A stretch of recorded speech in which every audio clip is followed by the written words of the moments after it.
GST સ્લેબમાં કરવામાં આવેલા ઘટાડા અંગે રાજ્યના ઉર્જા મંત્રી કનુ દેસાઈએ મહત્વપૂર્ણ નિવેદન આપ્યું છે।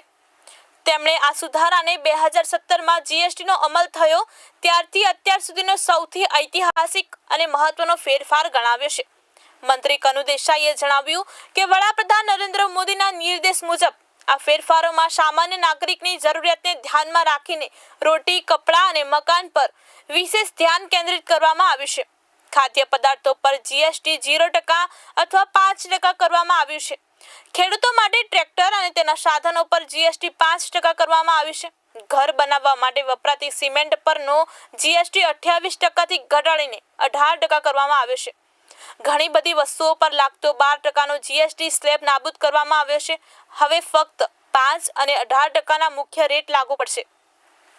મંત્રીએ સ્પષ્ટ કર્યું કે લક્ઝરી વસ્તુઓ પર 40% અને તંબાકુ જેવી નિષેધ કરવા માંગતી વસ્તુઓ પર જીએસટીના દરમાં કોઈ ઘટાડો કરવામાં આવશે નહીં। આ પગલું સમાજમાં સમાનતા અને જરૂરિયાત આધારિત કર માળખું ઊભું કરવાનો પ્રયાસ છે। આ ફેરફારોથી સામાન્ય લોકોને મોટી રાહત મળશે અને અર્થતંત્રને પણ ફાયદો થશે। જ્યારથી જીએસટી કાયદો અમલમાં આવ્યો 2017થી ત્યારથી આ જે સુધારો કરવામાં આવ્યો છે એ અભૂતપૂર્વ સુધારો છે, ઐતિહાસિક સુધારો છે અને એમાં આપણા દેશના યશસ્વી વડાપ્રધાન મોદીજીએ કીધું તેમ રોટી, કપડાં ઓર મકાનનું ધ્યાન રાખવામાં આવ્યું છે એ દ્રષ્ટિએ કે ખાદ્ય સામગ્રીની બધી વસ્તુઓ પર 0 અથવા 5% થયા છે।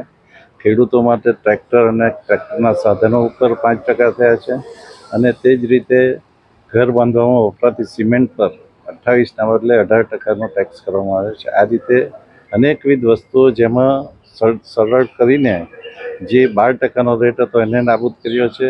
ફક્ત હવે 5 અને 18%ના રેટ જ લાગુ પડશે અને સૌથી વધારે જે લક્ઝરી આઇટમો છે એના ઉપર 40% ટેક્સ છે, તેમજ જે ટોબેકો અને બીજી જેના આપણે નિષેધ કરવા માગીએ છીએ એના ઉપર જે સેસ અત્યારે વસૂલવામાં આવે છે એમાં જરા પણ ઓછું થશે નહીં અને એટલો જ સેસ વસૂલવામાં આવશે।